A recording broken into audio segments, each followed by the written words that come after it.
Madame, mademoiselle, monsieur, bonsoir. Vous retrouvez pour un nouveau numéro de Face Foot. Comme chaque semaine, on va revenir sur l'actualité du foot qui a marqué la semaine. Et bien sûr, on va parler de ce qui intéresse et qui fera débat dans cette émission ce soir, c'est-à-dire le face-à-face dans cette semaine. On va revenir sur l'actualité du foot avec bien évidemment le sacre en Coupe d'Algérie pour le MOB de Béjaïa, un sacre historique pour ce club qui est monté en Division 1 il y a 2 saisons de cela et qui soulève la coupe donc et qui marque justement sa présence et qui reste en course pour le championnat d'Algérie. Et notamment, vous allez découvrir toute l'actualité de la semaine. On va revenir sur l'actualité de l'équipe nationale.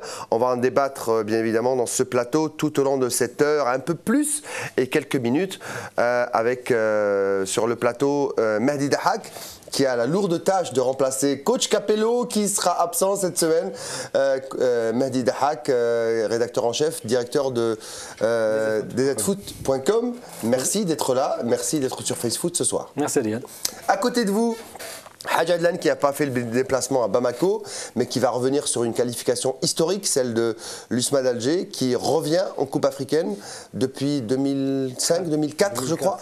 En phase de poule en Champions League africaine. Je pense que c'est l'objectif numéro 1 du club qui a été atteint.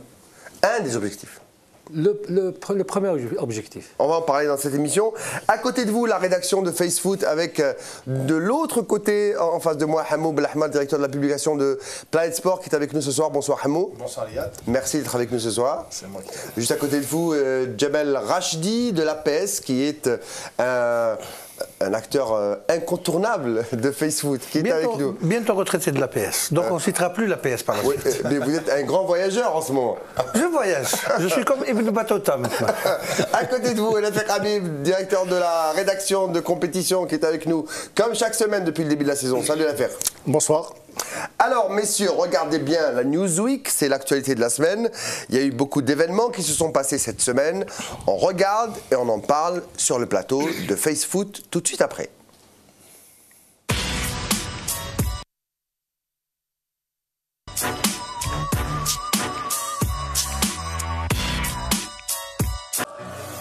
Le Mouloudia de Béjaïa a remporté samedi la 51e édition de la Coupe d'Algérie en battant le RC L'Arba'a 1-0 dans une finale inédite au stade Mustafa Tchaker de Blida. C'est une première dans l'histoire du club de la Soumam qui n'avait jamais gagné cette compétition. Le MOB, un club à petit budget qui joue seulement sa 2e année en Ligue 1, a réussi à rentrer dans l'histoire du football algérien après une saison exceptionnelle en étant le 17e club algérien à conquérir Dame Coupe, le 2e club béjaoui après la GSMB en 2008. Le mérite en revient aux joueurs, aux dirigeants et aux supporters qui, les uns comme les autres, ont contribué à cet exploit après un parcours remarquable. L'entraîneur Abdelkader Amrani, lui, a apporté sa pierre à l'édifice, mais surtout a marqué de son empreinte l'histoire de la Coupe d'Algérie, après avoir gagné son 3e trophée, après celui de 98 avec Tlemcen et 2005 avec l'AS Sochleuf. L'aventure des mobistes continue cette saison, toujours en lice pour remporter le titre du championnat avec une 2e place au classement. À 2 longueurs du leader l'entend de Sétif, il semble que la joie de la ville de Béjaïa est loin d'être terminée. Je connais votre amitié avec Hubert Bilud. Est-ce qu'il est venu par amitié ou Non, c'était notre invité اليوم voilà. جاء فقط يحضر المباراة ويشوف وعنده أمور هنا يقضيها في الجزائر فقط. Il n'y a pas un renforcement de la direction du SS pour le Champions League africaine? Non, non. Un duo Kherdin Madoui avec Hubert Bilud. Peut-être نروح هنا, on ne sait jamais. Non, peut-être Fuseuge puisque vous avez. Non, non, non. Peut-être أنا اللي نروح. C'était ce qu'avait déclaré Kherdin Madoui il y a quelques jours de cela. Aujourd'hui, l'entraîneur de l'entente de Sétif a surpris tout le monde en annonçant sa démission après la qualification de son équipe aux poules de la Ligue des Champions d'Afrique face au Raja de Casablanca. Coup de tonnerre dans les rangs du club sétifien, personne ne s'attendait à un pareil scénario. Madoui, qui a récemment prolongé de 3 ans, vient d'annoncer son départ en fin de saison, mais sans donner de raison. D'après une source sûre, l'entraîneur français Hubert Bilud serait en bonne voie pour retrouver son ancien club. En tout cas, une chose est sûre, Kherdin Madoui ne veut plus être l'adjoint du technicien français et c'est peut-être la cause de sa démission. Réelle volonté de partir ou une pression sur les dirigeants du club? Affaire à suivre. 3 clubs vont représenter l'Algérie à la phase de poule de la Ligue des Champions. C'est une première dans l'histoire du football national. L'entente de Sétif a arraché en premier son billet qualificatif pour les poules en éliminant le Raja Casablanca par les tirs au but. Tenant du titre en Ligue des Champions, la formation sétifienne poursuit son aventure et compte bien défendre son titre. Les Usmistes ont réussi à rejoindre les Sétifiens après avoir éliminé l'AS Calom au Mali. Battu par l'USMA Alger de buts à 1, le club guinéen n'est pas parvenu à inverser la tendance. Les Rouges et Noirs qui ont défié la chaleur et les blessures de plusieurs éléments importants ont arraché quand même leur qualification et se hissent en phase de groupe. Les coéquipiers de Zemamouche sauvent ainsi leur saison. Énorme exploit du côté du MC L'Ulma qui décroche sa qualification au terme des tirs au but à Sfax. Face au redoutable club tunisien, les Babiyas se qualifient une nouvelle fois en déplacement, sachant que c'est leur première participation dans l'épreuve continentale.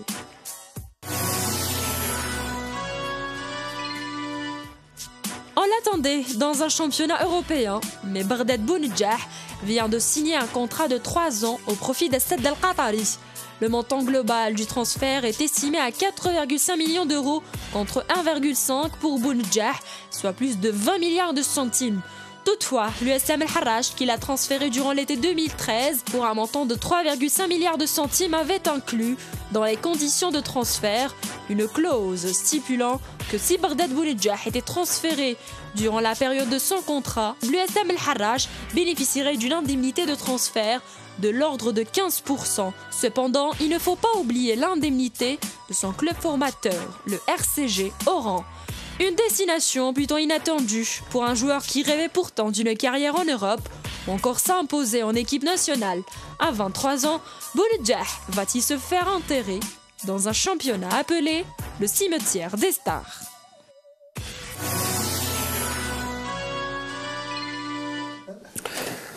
Voilà messieurs, ce qui a marqué l'actualité de la semaine dans le football. D'abord, ce sacre historique du MOB de Béjaïa. D'abord, on avait une finale avec 2 protagonistes qui se hissaient pour la première fois de leur histoire dans cette Coupe d'Algérie. Et le MOB qui a imité la GSMB il y a quelques années et qui soulève la coupe malgré ce que espéraient tous les supporters des clubs de la Soumam, notamment le club de l'Erba, et le MOB qui arrive à soulever cette Coupe d'Algérie qui sauve, entre guillemets, alors qu'il est encore en course en championnat, qui sauve sa saison. Messieurs, le MOB de Béjaïa vient-il de marquer l'histoire du football et la saison 2014-2015? C'est évident. Moi, je pense que la finale, c'était d'abord une finale inédite, de niveau technique quand même assez appréciable, acceptable, disons. Le MOB, je pense qu'au vu de sa saison, la saison qu'elle est en train d'accomplir cette année, ce n'est que justice que si elle est arrivée à remporter au moins un trophée, même si elle reste en course pour le championnat. Je pense que c'est le résultat d'un véritable travail de fond qui a été entamé au niveau de ce club, au plan administratif et surtout technique. La stabilité a joué un rôle très important. Le MOB n'est pas une équipe constellée de vedettes, c'est une équipe très moyenne, mais vous avez des joueurs qui en veulent et qui montrent chaque vendredi ou chaque samedi, qui sont là et qui jouent pour les couleurs aussi. C'est très important. Et c'est quelque chose d'historique pour un club qui a marqué aussi l'histoire. C'est son premier trophée, il ne faut pas oublier. Et c'est un des plus anciens clubs algériens. Hamou, vous avez travaillé dans ce club. Qu'est-ce qui a changé entre le MOB d'il y a quelques saisons dans les divisions inférieures et le MOB de cette saison? Je crois qu'il a bien dit Jamal, c'est qu'ils ont appris à devenir, c'est-à-dire ils ont un peu imité la GSMB. La GSMB, c'était un modèle de stabilité et ils ont copié tout simplement le modèle, voilà, parce que c'était un club vraiment instable avec une valse d'entraîneurs chaque saison, des départs, des arrivées, des crises entre dirigeants. Et là, depuis juste avant l'accession, ils ont compris beaucoup de choses. Et maintenant, le club est en phase de structuration. Il est en train de se structurer parce qu'avant, quand on pénétrait au stade de l'unité maghrébine, donc on voyait entre guillemets un peu de modernité à gauche, et quand on voyait les vestiaires du MOB, c'était vraiment, on dirait que c'était un club d'interquartier. Donc maintenant ils ont compris beaucoup de choses.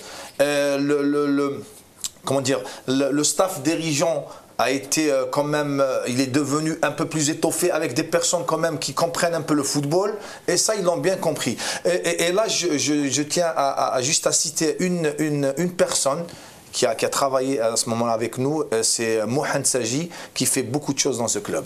Alors hier dans Mouad Mouhtalifin, on a entendu Tarek Roul qui a joué au MOB de Béjaïa il y a quelques années, qui a dit le staff dirigeant de cette saison et le staff dirigeant d'il y a quelques années où il avait évolué, Tarek Roul en tant que joueur, diffère parce que le staff dirigeant à l'époque n'était pas issu de Béjaïa, alors que le staff actuel est issu même de la ville et de l'entité de la ville. Est-ce que vraiment ça compte? Je ne crois pas, parce qu'il y avait, même quand il y avait un staff issu de la région, il y avait aussi des problèmes.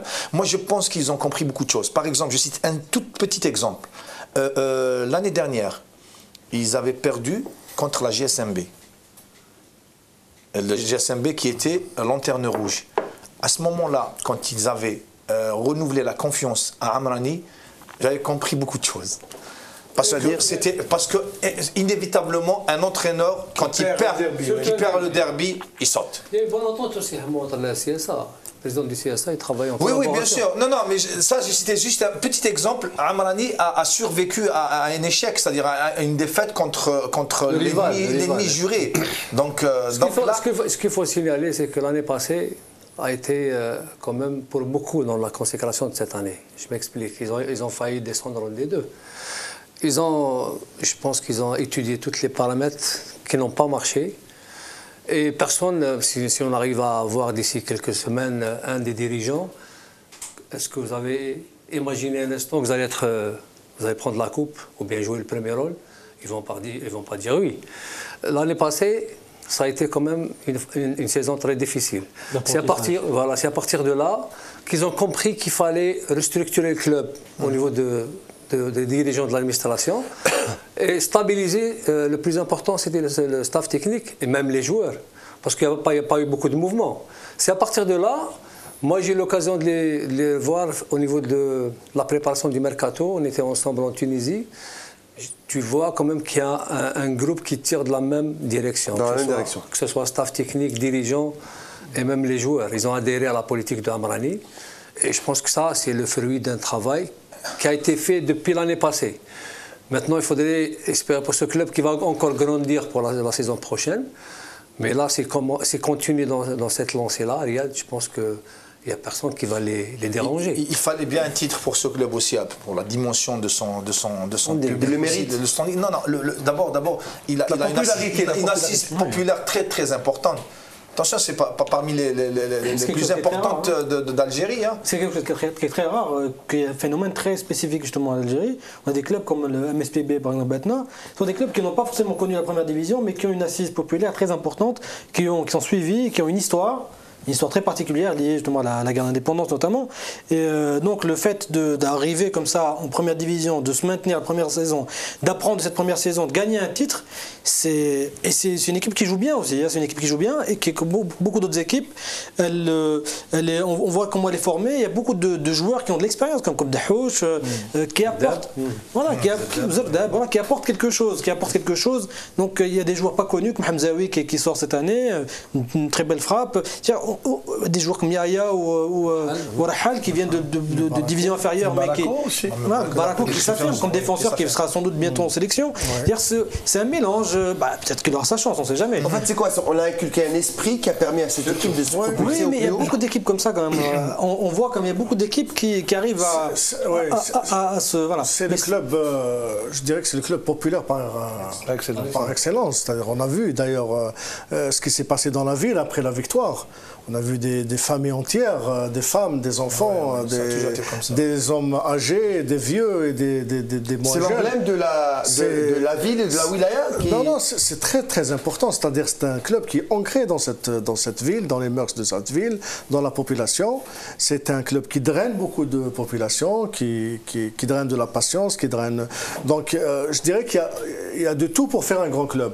Dans une ville, je dirais, assez gentille, où il y a quand même paisible, où il y a des gens de bonne, qui veulent bien aider le mouvement sportif ou même le mouvement culturel et tous les mouvements possibles et imaginables de la ville. Donc il y a de quoi faire un grand club dans cette... et puis c'est un club qui a de l'histoire, comme l'a dit Mahdi, lié à la guerre de libération, etc. Le mob, c'est un peu comme on l'appelle à Bouchy, c'est le club des Chouhada, etc., qui a donné des martyrs, etc. Il a un nom mythique aussi. Voilà, et c'est le Mouloudien qui parle. Oui, bien sûr. Voilà. Et disons que, bon, maintenant, un petit peu la mayonnaise a pris parce que, bon, les dirigeants ont investi en quelques fondamentaux. D'abord l'effectif. A sauvé l'honneur de la Kabylie footballistique cette saison. Écoutez, moi je ne suis pas de ceux qui parlent le mob représente tout simplement la ville de Béjaïa. Un des dirigeants, Zizi, pour ne pas le citer, a dit « Nous offrons le titre à la Kabylie cette année ». Oui, il veut bien l'offrir à la Kabylie. Bon, maintenant pour la Kabylie, la JSK reste le club de la Kabylie, qu'on le veuille ou pas. Justement, à l'affaire, on parle de supporters. C'est la réponse que je voulais de... Non, il n'y a pas moyen de... Il y a beaucoup de supporters du monde qui se déplacent qui sont supporters de la JSK. Exactement. Voilà. Je me rappelle qu'ils remplissaient le stade de Pélémont. Il y a des passerelles, effectivement. Bon, c'est un club kabyle. Il appartient à la région kabyle, mais bon... Mais ce n'est pas faux ce qu'a dit Zizi. Il a offert un titre cette année à la Kabylie. Elle a failli joue les seconds rôles, pour ne pas dire les derniers rôles, et la GSMB qui végète dans les bas-fonds de la deuxième division. Donc, offrir un titre à toute une région... En fait, l'honneur de la Kabylie footballistique est sauf. Oui, si on veut. Elle a fait du mal. Non, j'ai pas de problème. J'ai pas envie de rentrer dans ce genre de. Et puis demain, Sétif va gagner le championnat, elle va sauver l'honneur de qui? De Haut Plateau. Franchement. Il a du mal à faire. Je pense que le mob, heureusement qu'ils ont gagné cette coupe parce qu'en championnat, ils ont commencé à avoir du mal ces derniers temps. Et je pense qu'ils auraient. Je pense que maintenant, peut-être que ce titre va les aider à se remobiliser pour le titre parce que tout est jouable dans notre championnat si incroyable cette année, mais je pense qu'ils étaient quand même assez mal ces derniers temps, donc heureusement pour eux ils ont gagné cette coupe. Pour terminer messieurs avec le championnat, parce qu'on a vu dans le reportage signé Amin Barouel à Bougie après le sacre de Béjaïa qui voulait maintenant se consacrer aux 4 journées de championnat qui restent. Est-ce que dans ce championnat un peu bizarre, parce que dans tous les observateurs même internationaux disent qu'il est assez spécial, on ne connaît pas ceux qui vont descendre, on ne connaît pas le champion. Est-ce que vous pensez que le mob va pouvoir avoir le souffle et pas la décompression psychologique de la coupe pour continuer à se battre pour le championnat, ou est-ce qu'il a la capacité d'aller chercher ce titre? S'ils descendent de leur nuage, voilà, il faut descendre. S'ils descendent de leur nuage, ils ont la capacité de jouer encore pour le titre. C'est la décompression. S'il y avait encore 10 journées, peut-être, mais là, 4 journées, c'est 4 finales. C'est 4 journées, hein, tout est possible. Juste après le match, Amrali a demandé aux joueurs de faire la fête juste après le match et de se reconcentrer au lendemain. C'est-à-dire aujourd'hui, ils sont dans le championnat.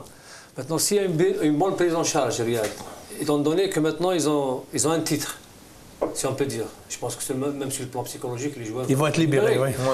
Et s'ils vont récupérer les blessés, un peu ce qu'ils ont laissé comme force, Ils ont un bon coup à jouer aussi.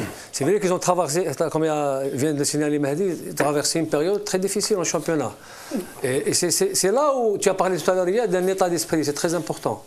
Traverser une période de 5 matchs sans victoire. Des dirigeants. Non, mais je crois que c'est important. Je crois que Sétif a un meilleur agenda. Par contre, je pense. Sur le nombre de matchs qui restent, je pense que le Sétif a plus d'avance. D'abord, elle a 2 points d'avance. Et en plus, les matchs sont beaucoup plus. Hamou pour passer au deuxième chiffre. pour l'Arba aussi. Pour l'Arba, avec c'est un sacré coup. Avec un moral affecté, une fin de saison très très très difficile. 4 points encore pour se sauver. Voilà, très très difficile. Alors messieurs, Jamal Rajdi parlait de Sétif. Sétif qui, on l'a vu, en Champions League, elle se hisse en phase de poule. Le champion d'Afrique en titre qui reste en course dans ce championnat d'Afrique des clubs. Et puis Khaireddine Madoui qui annonce qu'il quittait la barre technique juste après la qualification en tir et but. Alors la question du sujet de Khadija, c'était est-ce qu'il jette l'éponge ou est-ce qu'il est poussé à la porte? Qu'est-ce qui s'est passé? Qu'est-ce qui a poussé Madoui à faire cette déclaration? Écoutez, je m'excuse. Lorsque vous avez un entraîneur qui remporte une Coupe d'Afrique et qui reste en course pour conserver ce trophée de Champions League. Et qui est en course pour le titre. Qui est en course pour le titre. Et qui se fait insulter. Juste après le match nul, après que le Raja est égalisé, je me demande quel genre de supporters, avec tout le respect que j'ai pour les supporters de Sétif, quels sont ces énergumènes qui peuvent se permettre d'aller insulter d'abord un entraîneur, ensuite un entraîneur qui a eu des résultats et un entraîneur de bonne famille. J'ai bien dit de bonne famille parce que Madoui a toutes les qualités pour être un très très bon éducateur et il a prouvé de par ses compétences. Je me demande pourquoi, s'il n'y a pas des manipulations pour déstabiliser Sétif. Est-ce que c'est la seule raison de sa décision? Il n'a pas de saturation. Il n'a pas de saturation. Écoute, il a dit sur une chaîne de télé étrangère qu'il était fatigué. Il gère déjà un groupe qui était diffusé sur votre site. Il gère sur un groupe qui est très très serré. Ouais. Il n'y a pas beaucoup de joueurs. Il a joué une Ligue des Champions avec, je sais pas, 17 ou 18 joueurs l'an dernier. Là encore, pas beaucoup de recrutement. Donc c'est un peu miraculeux ce qu'ils arrivent à faire chaque année, Sétif ces derniers temps. Et je pense qu'il est peut-être un peu fatigué. Il y a eu peut-être aussi l'épisode de Velud dont on a parlé tout à l'heure. On l'a vu, Velud qui est venu voir le match face à l'Arabie. Non, moi je pense pas. Je pense pas. Mais je ne pense pas qu'il y ait un dirigeant, enfin un vrai dirigeant au sein de l'ESS qui cherche à déstabiliser Madoui. Bon, il y a un peu de lassitude, c'est vrai, il a connu une saison très, très difficile, mais ce qui a le plus pesé, c'est bien la réaction des supporters après l'égalisation du Raja. C'est franchement, bien sûr, c'est franchement, c'est grave ce qui s'est passé. Voilà, parce que le match n'était pas encore terminé, le Sétif n'était pas éliminé, on insulte un entraîneur parce qu'il menait 2-0 et puis il jouait pas contre n'importe quelle équipe, c'est le Raja qui était en face. Et au match aller, ils ont bien fait match nul, et les supporters du Raja n'ont pas fait de même avec leur entraîneur. Alors je vois pas pourquoi ce genre d'énergumène, comme le dit Jamal, peut-être qu'il y a de la manipulation, je ne sais pas, mais franchement, manipulation, inculture, Madoui est un garçon très gentil, qui est bien éduqué et qui a un honneur à sauvegarder. Il n'a pas à subir l'acharnement de ses supporters. Alors je dis après... si tu permets, je voulais dire pourquoi je parle de manip. Parce qu'il se trouve que dans tous les clubs d'Algérie, sans exception, vous avez toujours des anciens dirigeants qui sont là pour essayer de déstabiliser, parce qu'ils aiment le club que lorsqu'ils y sont. Et lorsqu'ils n'y sont pas, surtout que maintenant il y a beaucoup d'argent. Vous êtes bien placé pour le savoir. Bien sûr que je suis bien placé pour le savoir. Je suis très bien placé pour le savoir parce qu'il y a des gens qui cherchent la tête de tel ou tel président ou tel dirigeant pour la simple et bonne raison qu'ils sont éjectés du club, d'une manière ou d'une autre. C'est dommage. Maintenant, vous avez à Sétif, il doit y en avoir. C'est évident. Comme au Mouloudia, il y en a, comme au Lusma, il y en a, comme au Serbie, il y en a. Donc, lorsqu'il y a une stabilité, on essaye de déstabiliser pour prendre seulement la place de celui qui l'occupe. Vous pensez à qui? Oh, je n'ai pas besoin de faire un dessin. Sans citer de nom. Je ne sais pas, l'entourage de l'ancien président, par exemple. Non, c'est dommage, c'est que la même situation... l'entourage, je n'ai pas dit le président. La même situation, il a vécu Hammar. Ça fait quelques semaines. Il a été insulté, il a même menacé de démissionner. Il a même dit qu'à la fin de saison, je vais partir. C'est dommage pour un jeune entraîneur qui vient et qui commence sa carrière au sein du football. Mais messieurs... Il a eu une altercation avec Guesmi avant le match, parce qu'il ne l'a pas mis sur les 11 rentrants. Et le cumul a été juste après l'égalisation du Raja. Et je pense qu'il ne méritait pas ça, vu la saison qu'il a accomplie jusqu'à présent. Non, bon, parlons de gestion du groupe, il y a aussi l'épisode d'Aïria, il y a d'autres cas aussi. Ouais. Comment on explique autant de déstabilisation dans un club où, en tout cas, statistiquement, mathématiquement, techniquement, tout va bien. On est champion d'Afrique en titre, on est en lice pour le titre en championnat d'Algérie. Oui, mais pourquoi autant de malaise? Ils ont été champions d'Afrique. Une semaine après, je crois, ou 2 semaines après, ils ont joué un match à Constantine, ils ont été agressés. Il ne faut pas l'oublier, en 88, contre le CSC. Donc les campagnes de déstabilisation et de manipulation sont légion à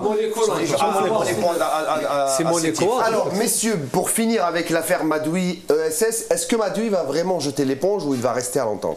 Il est sollicité déjà, il est sollicité, c'est pas par rapport à ce qui s'est passé pour ce match. Je pense que même avant, il a été sollicité par d'autres clubs d'aller monnayer son talent. Mais lui, il a préféré rester pour continuer son travail. Maintenant, avec tout ce qui s'est passé, c'est pas évident, je pense. Le président dit qu'il est encore à Sétif. Est-ce que vous pensez que Madoui va revenir sur sa décision? Moi, je pense il peut toujours revenir. Écoutez, Madoui, c'était un enfant du club. Mais maintenant, ça ne m'étonne pas qu'il soit attiré par... Voilà, il reste 4 journées, il va les finir comme un professionnel, ça c'est sûr. On va écouter la conférence et la confirmation à l'affaire du maintien de Madoui à la tête de l'entente de Sétif. بالمناسبة يعني أنا حبيت نتكلم اليوم على المستقبل تاعي مع الوفاق. أنا تبقى لي تقريبا 4 مباريات ومش راح نكون رسميا مدرب الموسم المقبل بحول الله. راح نتفاهم مع الإدارة لفسخ العقد مع وفاق سطيف، ولكن راح نقوم بكل الأمور تاع الريكروتمون تاع لا ليست ديليبيري على الأقل، لأنه اليوم بالتأهل هذا الوقت مش راح يكفي الإدارة ومش راح يكفي المسؤولين باه يحضروا دوري المجموعة. فيلود خدم في الوفاق سطيف، دونك فو با نقفلوا عليه الباب. انسان اللي جا اهلا وسهلا به، ما كان حتى مشكل. انا مضوي لا سيني في لونطون 3 سنين، انا ما نشونجيش المدرب تاعي، لا نشونجيه نقصه ونزيد نقصه ونقصه، ومضوي هو لونطون تاع لونطونت. لا ما كان انفورسمون لا والو، سي كالكان كي اونطايني لونطونت وكاردينا دي سوفينير مليح. هذه هي لازم العادات ولازم نتعلموا حوايج، هذه هي. ما لازم مدرب كي يخلص معاك لازم خلاص سي بون تكوبي معاه تو لي ريلاسيون. دار في الوفاق والحمد لله يا ربي قعدنا اون غارد دو تري بون ريلاسيون وربي يوفق. Voilà donc la déclaration de Madoui après le match qui disait qu'il restait jusqu'à la fin de saison, et le président, son président, qui dit, bien sûr, parce qu'il y avait cette polémique, Velud qui était venu assister au match, qui est monté dans le bus. Il a dit autre chose aussi, il a dit sous-entendu qu'il partait, mais qu'il préparait quand même la liste des libérés et la prochaine saison. Donc là, il y a mal donne quelque part. Je pense qu'il y a un problème. Je pense qu'il y a un problème d'organisation dans ce club. Enfin, un problème d'organisation, de communication. Voilà, mais qui dirige vraiment, qui est le président, qui est le manager, qui s'occupe du recrutement. Il n'y a pas vraiment d'organigramme bien établi. On n'est pas dans un club super structuré. L'entente, depuis quelques années, est en train de gagner, de regagner justement un rang important, champion d'Afrique. Ils ont joué de la Coupe du Monde des clubs, mais ils ont du mal encore à se structurer vraiment en tant que vrai club professionnel. Comme tous les clubs. Voilà. Vous êtes d'accord, messieurs? Bien sûr. C'est-à-dire c'est une crise de croissance. Le club a grandi sans toutefois changer il n'a pas fait sa mentalité. Il n'a pas fait sa mue, il n'a pas profité de cette l'autorité, de cette euphorie pour se former, pour se structurer plutôt et avoir un véritable organigramme. Maintenant, pour la vie des entraîneurs, bon, Madoui, il peut finir plutôt il peut poursuivre sa mission comme il peut partir. Et c'est le cas aussi d'Amrani. Rien ne dit qu'Amrani va rester. Va remplir. Parce que lui aussi, il doit ambitionner d'entraîner d'autres clubs. Il doit avoir des propositions d'un peu partout et même de l'étranger. Peut-être qu'il ne va pas rester. De Velud, dans le cas où Velud va être approché par l'entente, il va revenir en tant que premier responsable.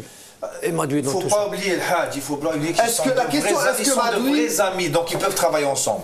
Ce sont de très bons amis. Non, mais est-ce que Madoui peut accepter, après avoir été champion d'Afrique, d'être adjoint ou co-entraîneur? Madoui a changé de grade. A changé de non, c'est autre chose. Je crois qu'il. C'est ça que Madoui n'accepte plus. Madoui avait accepté à un certain moment d'être à chaque fois le second.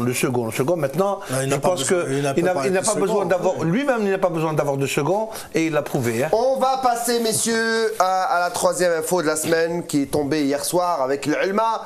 Au tir au but, il devait être 21h20, 25, peut-être un peu plus, Hadj Adlan, où le tireur de Sfax a raté son 7e penalty. Ouais. J'ai suivi ça sur Twitter, notamment tweeté par DZ Foot, où le tireur de Sfax avait raté son 7e penalty. Alors que l'Allemagne. Dans les décors. L'Allemagne n'a raté aucun penalty. Donc ça a fait 7 sur 6 pour l'Allemagne, c'est bien ça, Mehdi? Exactement. Et l'Allemagne qui est propulsé historiquement en phase de poule. C'est super pour ce club qui fait son apprentissage de la compétition africaine, mais surtout pour le football algérien. Alors, historique aussi, 3 clubs. On a 3 clubs. Messieurs, j'ai envie de vous dire, on a passé des moments difficiles. On a raté le titre africain, souvenez-vous, dans Yes Weekend, il y a quelques mois. Maintenant, c'est l'euphorie, on bête dans l'euphorie. On a raté l'organisation de la Coupe d'Afrique des Nations 2017. Et puis là, pour la première fois de l'histoire, 3 clubs algériens sont en phase de poule de la C1, qu'on appelle communément de la Champions League. C'est même historique au niveau africain. Exactement, première fois. Pays qui a passé 3 clubs. C'est le premier pays qui place 3 pays en phase de poule de Champions League. On a bien répondu à la CAF. Hein. Alors, messieurs, il y a plein de questions qui ont envie de fuser de ma bouche, mais je vais commencer par celle-là. Le football est un sport vraiment extraordinaire. On vit un championnat peut-être les plus faibles qu'on ait jamais vécu. De l'histoire. Au niveau local. Forcément. Voilà. Hamoud, t'as dit quoi? Voilà, et de ce championnat, on arrive à hisser 3 clubs en C1, c'est-à-dire la plus importante compétition africaine, Hamoud. Non, il n'y a pas de recette miracle. Honnêtement, il n'y a pas de. Ça veut dire que les autres équipes des autres championnats sont très faibles actuellement. Tout simplement. Non. Voilà, le football tunisien, oui, le football égyptien. C'est toujours ça. Quand tu fais les comparaisons avec la Coupe de la CAF, supposée être la compétition de moindre valeur que la Champions League. Et quand tu vois les qualifiés, le Ahli, l'Espérance de Tunis, le Zamalek, le Raja, le Vita Club, le finaliste de la dernière coupe, etc., il y a quand même une baisse de niveau quelque part. Mais ce sont des clubs qui vivent les grandes nations de foot africains. Ils sont en crise. Il faut oublier l'Égypte qui est en crise, la Tunisie qui est en crise, le Maroc qui n'arrive pas à hisser. Et encore, ils ont réussi à placer le Maghreb Titois, etc. Donc, disons que le niveau quand même a un petit peu baissé. On en profite. Donc on en profite, il y a quelques années, on n'aurait pas pu faire ça. On n'aurait même pas pu placer une seule équipe dans les poules, c'était difficile. L'USMA, depuis 2004 n'a pas participé. Avant, il y avait des pays pilotes qui, pratiquement, chaque saison, jouaient avec 2 clubs au minimum en Champions League. Mais là, avec les problèmes qu'ils ont, c'est vrai que, et ça n'empêche pas, ça ne diminue pas de la qualification de nos clubs. Il y a aussi des Soudanais, attention. Il y a la crise du football sud-africain. Ça fait quelques années, ça se confirme. Les derniers qui restent, qui tiennent, c'est le tout puissant, et même le Vita Club cette année n'a pas pu. Le Nigeria était inexistant. Voilà, le Nigeria, le Cameroun n'arrive plus à. Les grands clubs d'Afrique du Sud n'arrivent pas à suivre, etc. C'est une bonne raison que tous leurs meilleurs joueurs partent sous notre cieux. Alors, maintenant, ils n'arrivent même pas à placer de grands joueurs. Ils n'arrivent même pas à produire les grands joueurs. Mais l'Algérie place 3 clubs en phase de poule, ça veut dire que à cause de la baisse de niveau. Pas seulement. On a... Bon, l'incentive, c'est pas une surprise. L'USMA, c'est un habitué. C'est quand même un club l'un des plus riches d'Algérie. Peut-être l'un des plus riches. Historiquement, il est habitué aux compétitions de Champions League. Maintenant, on peut dire que l'Allemagne est une surprise. Mais l'Allemagne, il faut marquer le coup quand même. Oui, mais l'Allemagne, c'est une équipe aussi qui a séduit pendant toute la saison. C'est une équipe. Il y a de la stabilité, il y a de la qualité, il y a de. Le match référence, c'était contre la Chanté Kotoko. Personne n'a cru qu'il allait arracher la qualification. La Chanté, puis Sfax, et puis 2 qualifications à l'extérieur. Il faut oublier une équipe comme Saint-Georges, l'équipe éthiopienne. Ils sont allés chercher quand même en Éthiopie, avec tous les paramètres. Alors, messieurs, avant de passer à la dernière partie de la Newsweek, question, est-ce qu'avec 3 clubs, on a une chance de se hisser en demi-finale? Moi, je crois que c'est l'occasion de s'adjuger un 2e titre africain. Et même une finale algérienne. Voilà, Pourquoi pas? Le minimum, c'est le carré déjà. Nous allons avoir au moins un groupe avec 2 clubs algériens et puis le 3e qui sera dans notre groupe. Est-ce qu'avec ça, messieurs, vous pensez qu'on peut se hisser au moins dans le dernier carré? La CAF a procédé au chapeau. Aujourd'hui, donc vous avez le CETIF d'un côté, TP Mazembe. Après, vous avez les 2 équipes soudanaises sur le plan, parce qu'ils ont plus de notoriété en Coupe d'Afrique, en participation. Et le dernier chapeau, c'est des équipes, l'Alma du Sima, Moreb de Tétouan et Sameha, qui est un club tout nouveau que je viens de découvrir hier. Moi aussi. D'Alexandrie. Je ne connaissais pas leur existence. Un club genre Mob Béjaïa. Justement, je pense qu'il y a une petite erreur d'analyse quand on dit que c'est le championnat le plus faible qu'il y ait eu en Algérie. Le problème, c'est qu'on n'a pas de locomotive actuellement. Il n'y a pas d'équipe qui tire le voilà. Par contre, derrière, on a quand même de très bonnes équipes. Il y a beaucoup d'équipes qui jouent très bien. La Sawara, l'Azmo, le Mob sont des équipes qui produisent du jeu. Voilà, le Harraj, justement, il continue. C'est-à-dire que c'est paradoxal, c'est que c'est pas le championnat qui est faible, c'est qu'on manque de locomotive. Plutôt en haut. Voilà, en haut, exactement. Il y a un nivellement par le bas. Pas forcément par le bas. Je pense qu'il y a un nivellement. Il y a un nivellement, mais je pense que surtout qu'on manque de locomotive. C'est que derrière, ça se joue pas mal. On n'a pas d'équipe faible, par exemple. Il n'y a pas d'équipe faible dans le championnat. Il y a la locomotive de l'entente décisive. Je pense que après être champion, ils ont placé la barre un peu haute. Même qui est attendu, elle domine pas non plus le championnat. Alors messieurs, il y a une différence entre vous et moi, c'est que vous évoluez librement, et moi j'ai une oreillette, et on me crie dans l'oreillette qu'il reste 1 minute 20 secondes pour la fin de la Newsweek. On va terminer avec Bounjah, le joueur, l'ex-joueur de l'Harraj qui évolue en Tunisie. La bonne affaire, c'est pour l'équipe tunisienne. C'est peut-être le plus gros contrat de l'histoire du championnat et du football tunisien. Moi, j'ai pas envie de parler du joueur, j'ai envie de parler plutôt de ce qui se passe. Ce qui est quand même assez paradoxal, c'est que maintenant, on a nos équipes qui sont meilleures que les tunisiennes maintenant, comme on a vu. Mais c'est quand même les équipes tunisiennes qui profitent justement de nos joueurs. Pourquoi? Parce que ce sont des clubs qui sont mieux structurés. Alors pourquoi les joueurs algériens, Mehdi, ont envie d'aller jouer en Tunisie? Parce que c'est mieux structuré, parce qu'ils ont de meilleures offres, parce qu'ils ont plus de stabilité. C'est le tremplin, ils peuvent y aller. Ils peuvent aller au Qatar. Exactement. Voilà, exactement. Ils peuvent aller directement d'Algérie. Lorsque vous voyez le contrat de Djabou, la somme mirobolante qui lui a été versée, il avait refusé même une offre de club italien. Il n'a pas cherché le salon sportif. Ça paye pas. Il a cherché le. Cette année, Djamel il allait signer au championnat du Qatar, si c'était pas la blessure. Alors messieurs, Bounjah au Qatar, l'USMH empoche le jackpot puisqu'elle prend des dividendes dans le contrat pendant la durée du contrat de Bounjah en Tunisie. Si jamais il y avait une proposition. Un transfert. Oui, mais ça, c'est la FIFA aussi qui protège les clubs formateurs. Qui existe. Mais le club formateur, c'est pas le Harraj. Non, c'est le RCGO. Le RCGO doit avoir sa part dans le contrat. Même le CO à un moment. Bien sûr. Mais il faut qu'il en fasse la demande. Mais si ça a été mentionné sur le contrat, oui. Si ça n'a pas été mentionné. Ils n'ont pas à recherche d'antériorité pour trouver. Aïb a dû oublier qu'il existait une équipe qui oublie toujours. Il faut non, c'est pas comme ça. Mais dire l'affaire par le Harraj a négocié dans le contrat de Bounjah, mais la FIFA exige que le club formateur ait sa part. Et le club formateur de Bounjah peut aspirer à avoir sa part dans ce contrat. Alors, Abou, avant de te relancer, nous allons d'abord faire passer une petite page de pub et on revient tout de suite après.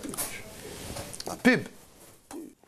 Retour sur le plateau de FaceFoot par la deuxième partie de l'émission. On reste sur le transfert de Bounjah qui a signé à Said Al-Qatari au Qatar. Messieurs, avec Mehdi Belhadj. Messieurs, ce joueur qui cherchait une place, Mehdi, en équipe nationale avec Gourcuff. Il ne l'aura pas. Alors, je pense il l'aura pas. C'est pas seulement pour. Je pense pas pour le fait d'avoir été au Qatar, c'est aussi le caractère du joueur. Non, ça joue aussi. Il aurait pu avoir une autre chance. Oui, mais ça joue. Je pense qu'il était dans les plans. Il était dans le quand même. Avant le départ. Quand on le veuille ou pas, Bounjah, il a toutes les qualités pour évoluer. Il a toutes les qualités. On aurait pu en faire un deuxième Slimani. Même mieux. Mais là, franchement, il a fait le mauvais choix. Franchement, il s'est tiré une balle dans la. C'est quoi? C'est le choix du contrat? C'est quoi? C'est tout simplement le choix de l'argent. Maintenant, il faut pas perdre de vue une chose. Le football européen est en crise. Il n'y a pas d'argent dans le football européen, à part le championnat anglais et quelques grosses cylindrées. Les clubs riches n'auraient jamais donné une chance à Bounjah. Non, je veux dire que par là, pour s'imposer dans un club européen, c'est pas évident. Il fallait avoir un bon manager, un bon agent, etc. Et à faire des apparitions en équipe nationale. Mais là, franchement... Justement, dans ces histoires de transfert, il faut voir qui est derrière. Tout ce qui est derrière, qui est manager, qui est conseiller, dans ces histoires d'argent, parce qu'on s'en fout du joueur. Le joueur, mais je ne pense pas qu'il a perdu sa place en équipe nationale. Oui, mais lui, le pauvre, il va avoir l'argent, on va lui raconter n'importe quoi, tu vas gagner beaucoup d'argent. Mais sur le plan sportif, c'est sûr qu'il est perdu. Oui, mais il a déclaré quand même que c'était le seul. Il a déclaré quand même que c'était le seul. Moi, je vais le mettre devant ses opinions à Hadj Adlan. Qu'est-ce qui pourrait donner comme argument à Bounjah, qui n'en avait pas alors qu'il jouait en Tunisie, à Gourcuff? Qu'est-ce qui pourrait lui donner comme argument alors qu'il joue à Sed El Qatari pour pouvoir évoluer avec cette équipe algérienne? Quel argument? Il a été sollicité. Il y a un contrat qui a été proposé et qu'il ne pouvait pas dire non. Il était sous contrat avec l'équipe tunisienne. Il a été sollicité. Maintenant, il va être suivi comme les autres éléments qui ont été suivis. Bougra, il a joué au championnat du Qatar. Ouais, il a été sélectionné aussi. Maintenant, c'est un cas exceptionnel. Écoute, Bounjah aussi, c'est un cas exceptionnel. N'oublions pas qu'il est venu de la CGO. Il est en train de progresser aussi. Non, mais le Sen, c'est pas non plus la plus faible équipe du. Exactement, ils vont jouer les choses. Alors, messieurs, pour terminer rapidement avec ça, est-ce qu'un choix de carrière pour Bounjah, est-ce que c'est une erreur? Bien sûr. Sur le plan sportif, je pense que oui. Est-ce qu'il avait le choix, Jamel? Est-ce qu'il avait le choix? Non, je ne sais pas s'il avait le choix ou pas. Mais en tous les cas, sur le plan sportif, il aurait mieux continué de jouer en Tunisie que de jouer jouer à Bastia ou à Guingamp, je pense que c'est mieux. Est-ce que c'est mieux que jouer à Sète? Le club, c'est clair. C'est clair. Sur le plan sportif, c'est clair. Visibilité. Tu es à côté, tu es dans un championnat européen, tu peux jouer une Coupe d'Europe, tu peux briller. Et chaque semaine, il y a je sais pas combien de trucs, de superviseurs, de managers, etc. Mais franchement, au Qatar. Et comme le dit Nordin Saadi à chaque fois, et comme il le rappelle à chaque fois. Qui nous manque atrocement ce soir, qui reviendra la semaine prochaine. Les clubs tunisiens sont plus professionnels que les nôtres. Bien sûr. Ils cherchent des intérêts. C'est un joueur, c'est une valeur. Oui. Maintenant, ils ont ramené une plus-value. Voilà. Ils ont tiré une plus-value. Ils préfèrent son sens. Rapidement, Mahdi. Je pense que c'est pas forcément une erreur. Il y a des joueurs qui sont partis au Qatar qui ont réussi à en sortir pour aller en Europe. Mais je pense qu'il y a quand même un problème, il faut le dire, il faut le souligner avec ce joueur. Il y a un problème de caractère. Il a été suspendu 2 fois, 5 matchs quand même cette saison. C'est pas rien. Hein. C'est même les clubs européens, ils regardent ça. C'est un aspect très très important quand ils recrutent un joueur. Il a un problème de comportement, peut-être un problème relationnel. Il reste un peu moins d'un quart d'heure, mesdames, messieurs, dans cette émission Face Foot ce soir. On est pris par le temps. On va passer à la deuxième partie, probablement la dernière. C'est le face-à-face de cette semaine. On va regarder ce sujet signé donc des éléments de la rédaction et on revient tout de suite après pour en parler.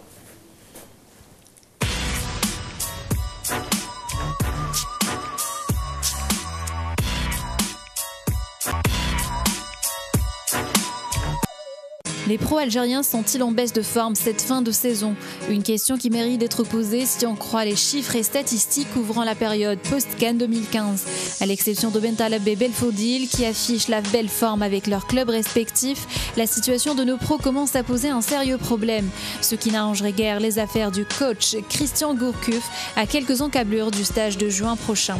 La fin de la saison s'annonce très compliquée pour les Verts. Djaboué Mesbah blessé alors que le gardien Boulhi serait sur le point de quitter le club de Philadelphie. Et la question est vite posée. Le transfert de Boulhi aux USA est-il tout simplement raté? Même scénario dans la Ligue française où Rezal et Boudebouz chauffent toujours le banc des remplaçants et leurs compatriotes au Portugal ne sont pas mieux lotis.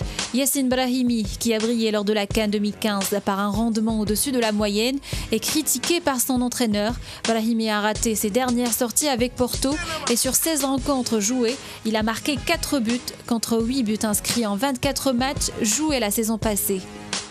Dans le championnat d'Espagne, Sofiane Ferrouli réussit tant bien que mal à s'imposer, malgré son statut de remplaçant, alors que Riles ne fait plus le poids au sein de la formation de Cordoba. En Italie, la situation est moins alarmante. Roulem continue son ascension avec Napoli.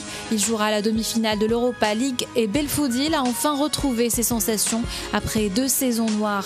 Pour Safir Taider, ce n'est pas du tout ce qu'on attendait de lui. Il est toujours remplaçant avec la modeste formation de Sassuolo.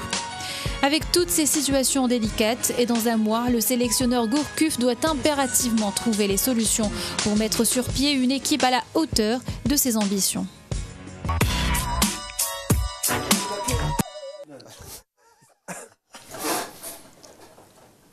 Alors messieurs, les élèves de Christian Gourcuff ne sont pas tous premiers de la classe dans leur championnat respectif. On a vu, on va commencer par celui qui était le plus en verve, le plus en vue, c'est-à-dire Brahimi, qui a commencé une super saison avec Porto, une superbe phase allée de la Champions League notamment. Et un des dirigeants de Porto avait laissé dire ou laissé entendre sur la presse portugaise. Ça va pas être lui. Non, il est parti en Coupe d'Afrique. Yassine Brahimi est parti en Coupe d'Afrique et il n'est jamais revenu. C'est pour vous dire que Yassine Brahimi, d'avant la CAN et d'après la CAN, n'était pas le même. On va parler de la même chose pour peut-être Ferrouli, un peu. Ferrouli, il est revenu à son meilleur. Peut-être un Belfodil qui a eu un meilleur retour en compétition après le stage du Qatar, puisqu'il a marqué quand même après 2 ans. Pour la première fois, même si Parme le considère dans la liste des libérales. C'est bien ça? Alors, messieurs, Djabou blessé, Mesbah blessé, messieurs, si vous étiez dans la peau de Christian Gourcuff, quel état des lieux vous faites des pros à quelques semaines du premier match officiel de compétition? Il y a quand même des satisfactions. Il y a Bentaleb qui est très en forme. Ferrouli qui est revenu très en forme, qui a été même mis dans l'équipe type du mois d'avril. Medjani qui est bien aussi. Medjani qui a marqué des buts contre Guediola qui fait aussi. Oui, Guediola, même s'il est un peu loin. Enfin, Guediola qui n'est pas dans les 23. C'est vrai que certains joueurs terminent mal. Le plus inquiétant, c'est Boulhay comme d'habitude. Bon, Boulhay, c'est un grand mystère. Boulhay, il est excellent en sélection, mais très mauvais en club. Le cas de Boulhay est un cas à part. Il a bien disputé une Coupe du Monde et une Coupe d'Afrique sans avoir disputé le moindre match auparavant. Il a été le meilleur, pratiquement un des meilleurs joueurs algériens en Coupe du Monde. Je crois que c'est un cas un peu spécial. Est-ce que ça peut durer? Et les spécialistes, oui, ça peut durer. Selon certains spécialistes, et je peux vous donner, c'est un ancien gardien de but international qui m'a fait cette confidence. Parce que vous n'avez pas le nommer. Pour bien le nommer, je le salue.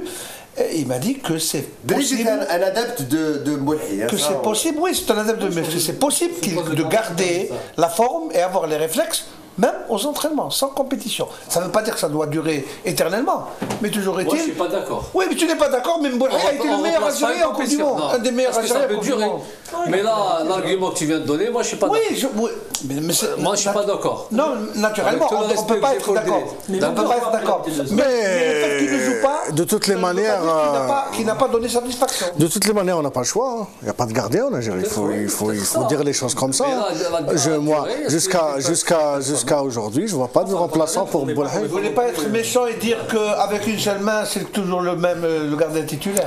Peut-être pas une seule main, mais... On ne va pas faire confiance à d'autres. Est-ce que Gourcuff qui sort d'une... Alors, on va se mettre dans la... Vous étiez avec moi à Doha, Mahdi Dahak. En sortant d'une compétition africaine où on est, nous, observateurs, un peu déçus parce que l'ambition, c'était de gagner la CAN. Et puis on sort face à la Côte d'Ivoire, futur champion.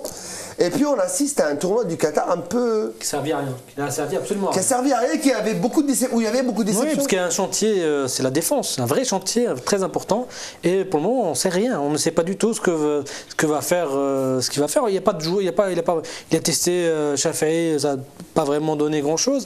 Et donc, le chantier de la défense, voilà, on va démarrer les éliminatoires et on ne sait vraiment pas sur qui compter, entre Belkalem qui est blessé depuis très longtemps, Hellish dont on ne connaît pas vraiment l'état de forme. Bon, qui ne jouera pas la finale de la Coupe du Qatar, éliminé par la Khouya, je crois. Avec Medjani qui n'est pas un défenseur, c'est un joueur qui doit jouer au milieu, c'est un sentinelle, c'était à ce poste-là qu'il a brillé. Donc voilà, on a un chantier en défense et on a fait un stage, on a perdu.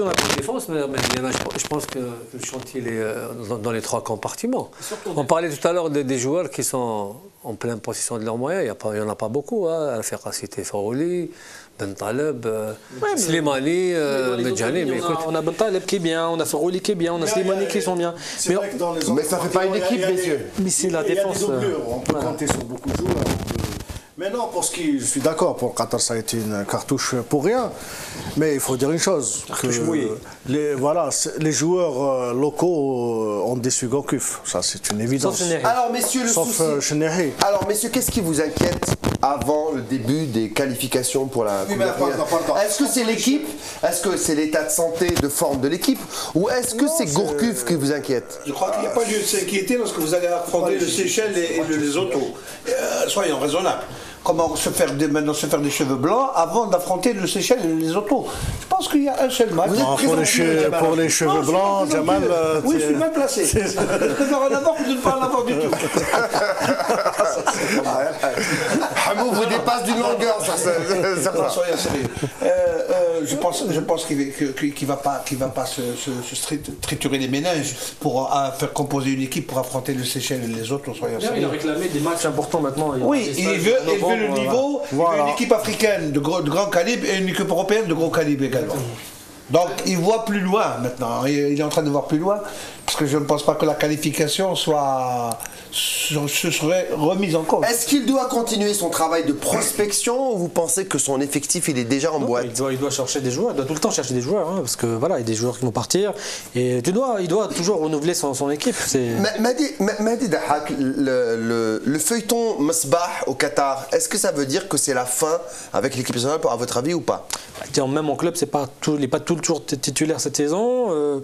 Il a de la chance d'être à la Sampdoria qui a fait une bonne saison cette année. Et il a 30 ans aussi. Il y a 30 ans et à son poste, il y a Roulem qui est bien en place. Donc oui, je pense qu'il y a des joueurs qui vont partir. Dans Mesbah, c'est ce qui s'est passé au Qatar. Oui, même là, la scène, il va arrêter. Il va peut-être annoncer sa retraite internationale. Mais Mesbah, ce qui s'est passé au Qatar, je pense qu'il a peu de chances d'être rappelé. Il y a des joueurs qui sont... Maintenant je rebondis sur Habib qui a parlé des locaux. Est-ce que réellement les locaux, c'est loin de l'équipe nationale? On parle de fiasco du stage de Qatar. Est-ce qu'on peut... Qui a réussi son stage du Qatar? Chenihi? Il est venu libéré, il a joué son jeu. Il a donné satisfaction et je pense même le Gourcuff ne l'a pas caché. Il a dû le dire. Il l'a dit, il l'a déclaré même devant la presse, devant nous. Mais les autres, je pense pas qu'il... Belaïli a raté ses 20 minutes, Hamou? Belaïli... Oui, mais je crois qu'il a... Non, les 20 minutes qu'il a réclamé. Mais je crois qu'il mérite une autre chance aussi. Belaïli, on connaît le talent de Belaïli. Il peut toujours revenir. Mais le problème, c'est la défense. C'est-à-dire, il n'y a pas de solution. Moi, je pense c'est-à-dire que Chafaï ou Belamri, bon, ils n'ont pas joué. Il faut poser la question. Est-ce qu'on peut faire l'évaluation sur ces matchs-là? Il faut poser la question à Gourcuff, pourquoi il n'a pas fait jouer à Belamri? Il doit répondre pour l'évaluation doit se faire. Parce que pour le moment, même ces joueurs ne sont pas au meilleur de leur forme, il faut le dire. Ils sont dans des clubs qui végètent un petit peu, que ce soit l'USMA parce qu'elle vient de sauver sa saison, que ce soit la GSK avec Belamri, avec Yakshinihi qui se sentit bien parce qu'il fait une très belle saison. Il était libéré. Voilà, non, en plus il fait une très belle saison avec l'Alma. Mais les autres, ils sont déjà mis en doute dans leur club respectif. Il y aura Mebarakou apparemment à qui on va donner encore une chance. Moi je pense qu'il va rappeler Guardiola.